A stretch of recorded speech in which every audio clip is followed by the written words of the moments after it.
Tayo ESL teacher, English as a second language. So, meron tayo ngayon chicken. I'm not sure ano to. This is spicy chicken. Sausage. Fermented pork ang tawag nila dito, pero karne lang naman siya. And of course, mga Pinoy, kanin. Alright, let's eat.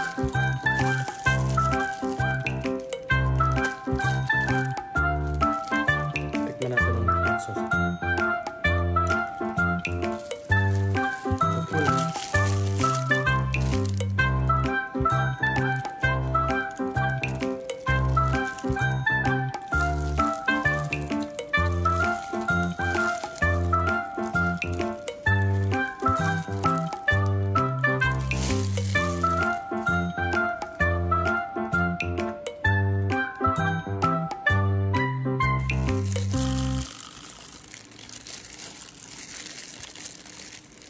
Tikman natin to.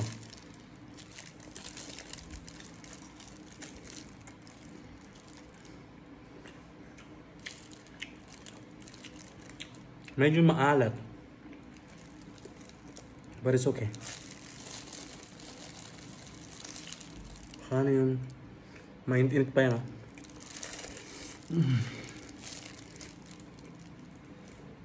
Good.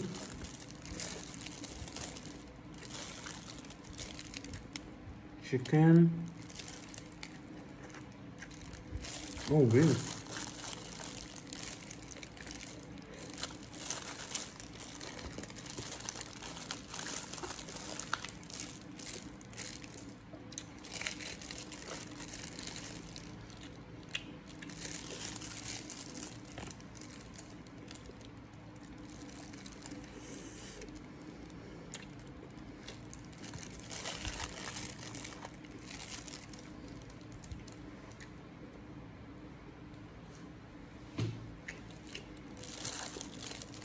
Sarap yung chicken.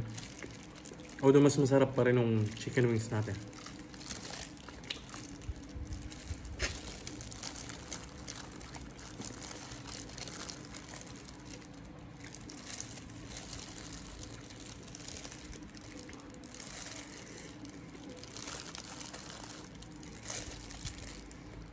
Oh.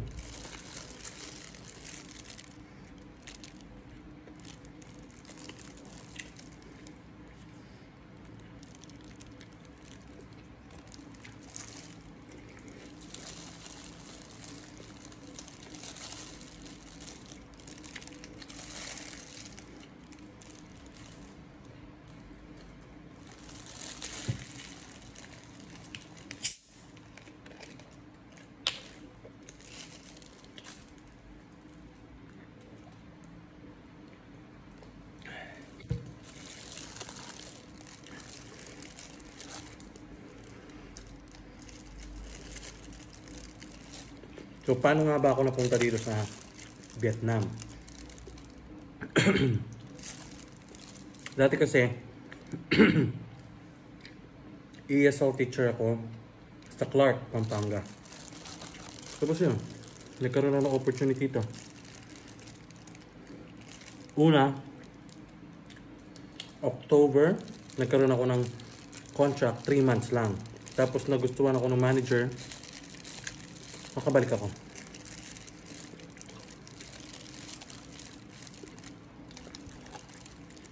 Paano ka ba makakapunta dito? So una, kailangan marunong magturo ng English, of course. Tapos, may certificate ka ng pagtuturo ng English.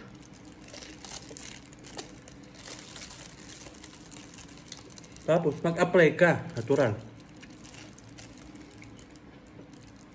So, ngayon nasa ano ko?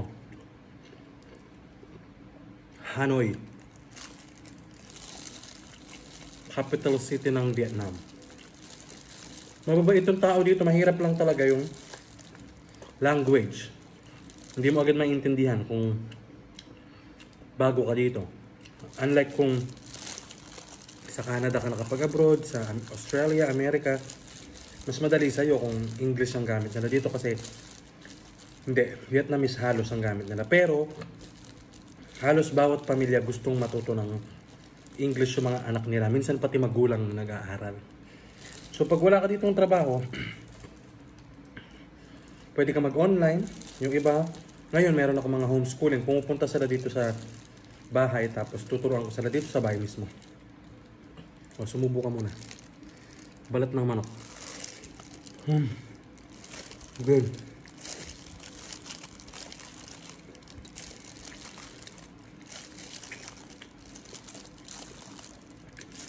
Kaso dapat hindi ka na homesick. Tulad nito. Kaya ako nag-start ulit ng video. Para nakakausap ko yung camera. Para nakakausap ko yung kayo. Kasi mag-isa lang ako sa floor ko. Actually, 6 na floor to. Yung 6 hindi pa gawa. Yung pang-6, yung pang-5 parang laundry area. 4th floor ako nun. Ako lang mag-isa. Tapos may mga estudyante sa 3rd floor. Tapos, yung manager ko sa 2nd floor. 1st floor, kitchen yun. Tsaka kung saan kami nagtuturo. Andun din yung sala. Sorry. Gosh. Doon din nanonood. Nandun mga TV.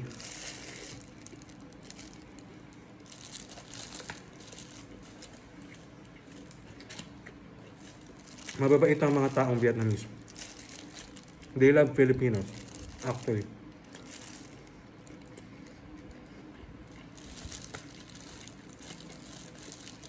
Ang una kong project dito, mga boss, mga directors,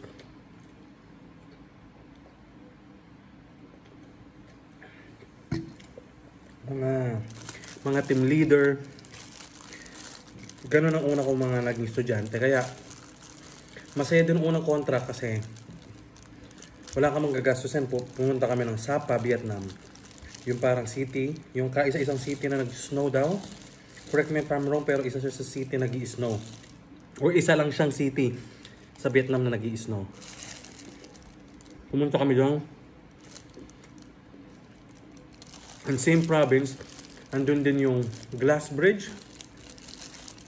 For free, hindi naman kami pinagbayad ng mga estudyante namin.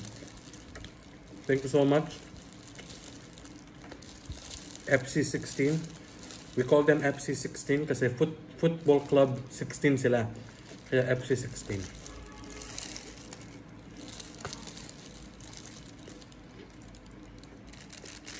They're the best.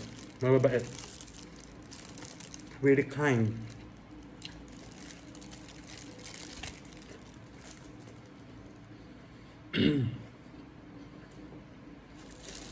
Kapag stay ko dito,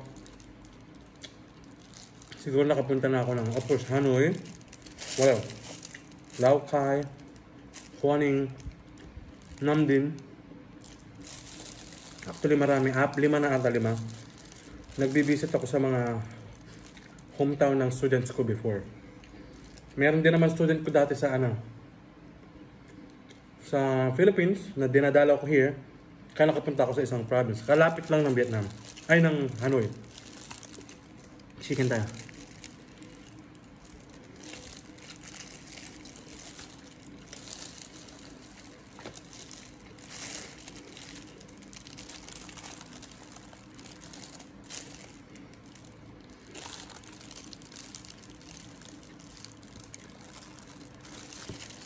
Kain muna ako.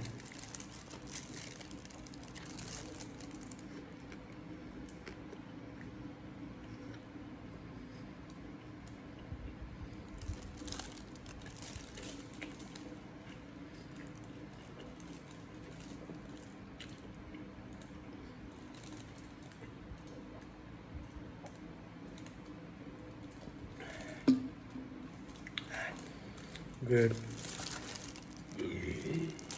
Excuse me.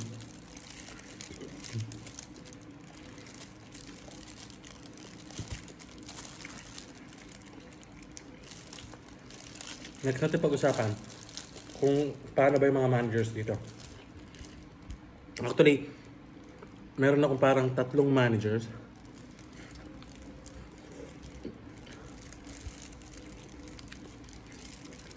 They're all good. Mababait lahat. Wala akong masabi. They're all kind.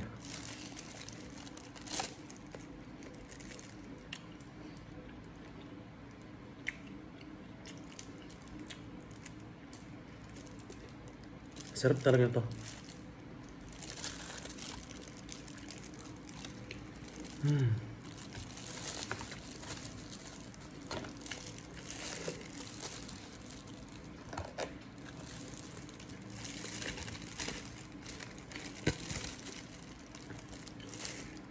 Kung tatanungin ako nakaka-homesick dito, sa akin ha, hindi naman. Kasi, parang may naka-close ako mga Vietnamese students ko sa Philippines before na nandito sa Hanoi. So, I treat them as family, they treat me as family. So, yeah.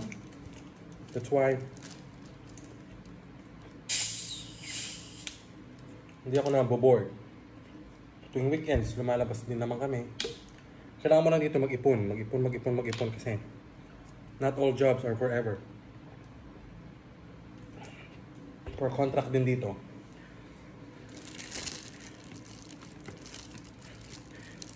So, kailangan mo mag-work hard para magkaroon ka ng stable job here sa Vietnam.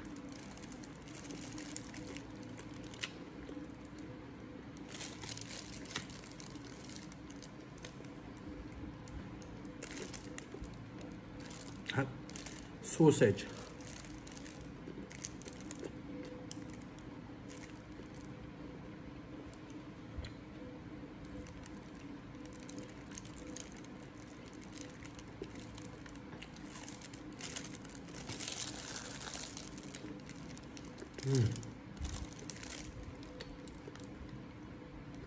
So. Yung isang flavor masarap, ito hindi. Ewan ko pareha ba?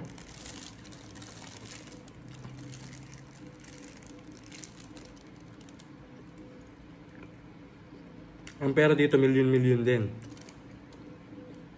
1 million is 2,000 plus sa atin.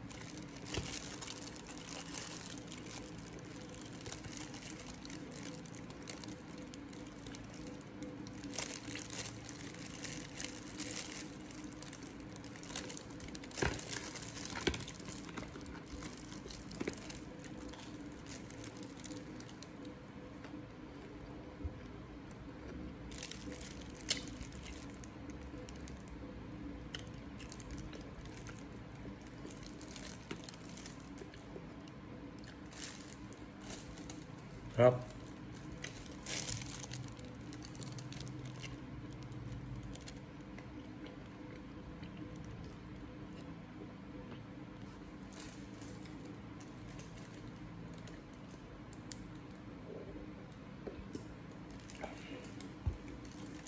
Dahil busy din dito, madalas, isang beses lang ako nakakakain. Hindi dahil sa diet ako. Kita mo naman, hindi naman ako diet. Sobrang dami lang talagang trabaho. Hindi yung punong-punong schedule mo ha, putol-putol. Kaso, mga 1 hour, 2 hours lang pagitan. Pangalawa na. So, hindi ka makakakain. Kasi, gagawa ka ng reports. Pero masaya. Really happy here.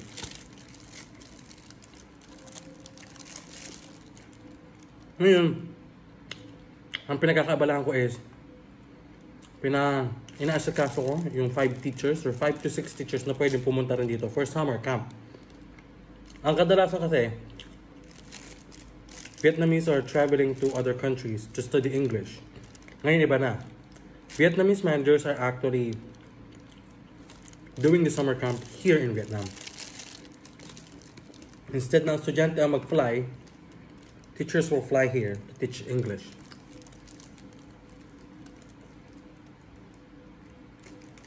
Preferably from Philippines. Kaya if you are an aspiring English teacher na gusto magturo sa ibang bansa, mag-check ka lang ng mga pages ng mga Vietnamese English clubs, like ganun.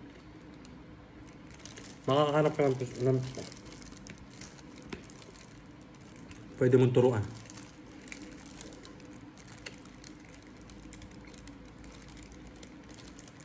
Medyo matigas.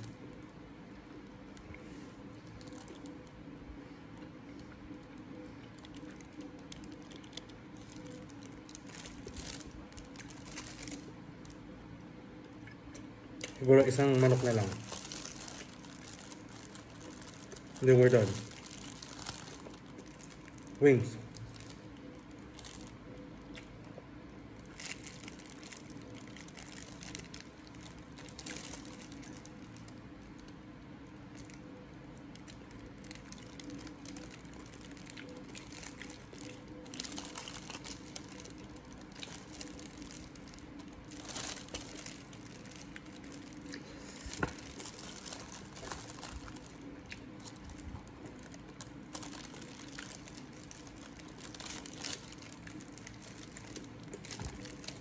Bam. So, ayun lang. Thank you so much for watching me eat. So, tingnan nyo. Bigyan nyo ako sa comment kung gusto nyo pang makita akong kumain na kung ano-anong Vietnamese food. Right now, this is a Vietnamese chicken. Ang flavor lang ang Vietnamese, pero of course, fried chicken. Di naman talagang pure Vietnam. There are a lot of foods here like pho, bun cha, na pwede nating itry. Just leave a comment below kung gusto nyo itry ko yun. Thank you so much for watching. Bye-bye.